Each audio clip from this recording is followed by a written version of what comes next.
ഉത്രാട ദിനമായി ഇന്നത്തെ രാത്രി അത്താഴ പൂജ കഴിഞ്ഞ് നേരെ ഇറങ്ങി മഠത്തിൽ നിന്ന് ഡ്രസ്സ് മാറി നേരെ ഇറങ്ങി ചെമ്പഴന്തി വഴിയാട്ടോ തിരിച്ചു വന്നത്. ശ്രീനാരായണ ഗുരു ജയന്തി പ്രമാണിച്ച് നല്ല രീതിക്ക് അലങ്കരിച്ചിട്ടുണ്ട്. നേരെ ക്ലബ്ബിൽ വന്ന് ഇന്നത്തെ അത്തം വരയ്ക്കണം ഞാൻ. വീഡിയോ കാണുമ്പോൾ ഇന്ന് തിരുവോണം ആയിട്ടുണ്ട്. അപ്പോൾ എല്ലാവർക്കും തിരുവോണത്തിന് ആശംസകൾ. അപ്പോൾ ഈ വീഡിയോ ഞാൻ എടുത്തത് ഇന്നലെ ആട്ടോ, ഉത്രാട ദിനത്തിൽ. കോവിടാൻ ഞാൻ നിന്നില്ല കേട്ടോ. അത്തത്തിന് ഡിസൈനും വരച്ച് ഞാൻ അങ്ങനെ ഡിസൈൻ വരച്ച് കൊടുക്കുന്നത് ഞങ്ങൾ ക്ലബ്ബിന് വേണ്ടി. ക്ലബ്ബിന്റെ ഓണാഘോഷ പരിപാടികൾ അവിട്ടൻ ചതയ ദിനങ്ങളാട്ടോ നടക്കും. വരും ദിവസങ്ങളിൽ അതിന്റെ വീഡിയോസ് ഉണ്ടായിരിക്കും കേട്ടോ. നേരെ മഠത്തിലേക്ക് കേട്ടോ പോകുന്ന വഴി ചെമ്പഴത്തിലെ പയ്യന്മാർ ഡാൻസ് കണ്ടു കേട്ടോ. അവർ ഓണം ആഘോഷിച്ച് പൊളിക്കും കേട്ടോ. അവിടെ നേരെ ആക്കുളം പാലം കയറി ലുലുമാളം കഴിഞ്ഞ് നേരെ അവിടെ ചെന്നപ്പോൾ അവിടുത്തെ പൂക്കളുടെ സഹായിച്ച് നേരെ മടത്തി ഒന്ന് ഉറങ്ങി. രാവിലെ എണീച്ച് നേരെ തിരുവോണത്തിന് നല്ല തിരക്കായത് കൊണ്ട് രാവിലത്തെ വീഡിയോസ് ഒന്നും എടുക്കാൻ പറ്റില്ല. അപ്പൊ രാവിലത്തെ കാപ്പി കുടിച്ചത് 11:30 ഉച്ചപൂജയും കഴിഞ്ഞ് നട അടച്ച് ദക്ഷിണ എല്ലാം പേർക്ക് നേരെ ഇറങ്ങി മടത്തി വന്ന് പെട്ടെന്ന് കുളിച്ചു. പിന്നെ കൈകൂട്ടി ട്രാൻസിഷൻ കുറച്ച് വീഡിയോസ് എടുക്കാൻ വേണ്ടി പോസ്റ്റും ചെയ്തു. ഇന്നലെ മേടിച്ച വാച്ച് കാണിച്ച് പട്ടിഷോയും കാണിച്ച് തമിഴിലുള്ള ഫോട്ടോസ് സെറ്റായി നേരെ പോകുന്ന വഴിക്ക് മൈറ്റി ബ്രദേഴ്സിന്റെ തിരുവോണത്തിന് അത്തവും കണ്ടു. ഞാൻ വരച്ചു കൊടുത്ത അത്തപ്പൂ കാണാൻ പോയിട്ടോ. പക്ഷെ കാറ്റടിച്ചാണോ എന്ത് കയറുന്ന അറിയാം എല്ലാം പോയി പറന്ന് നടക്കും. വീട്ടിൽ വന്നപ്പോൾ പുതിയ ഓണക്കോടി ഇട്ട് എന്റെ മോൻ കിടന്ന് ഉറങ്ങും കേട്ടോ. അത് കഴിഞ്ഞ് വീട്ടുകാരത്ത് സദ്യ കഴിക്കാൻ ഇരുന്നു കേട്ടോ. എന്റെ വീട്ടിൽ ഒരു കാര്യത്തിൽ നിർബന്ധമുണ്ട് കേട്ടോ,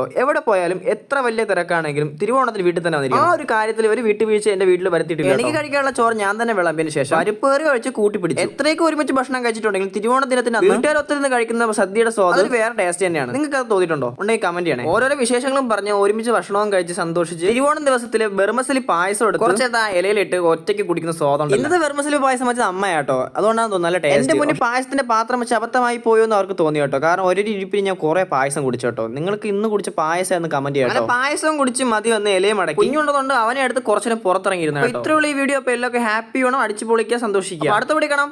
ബൈ.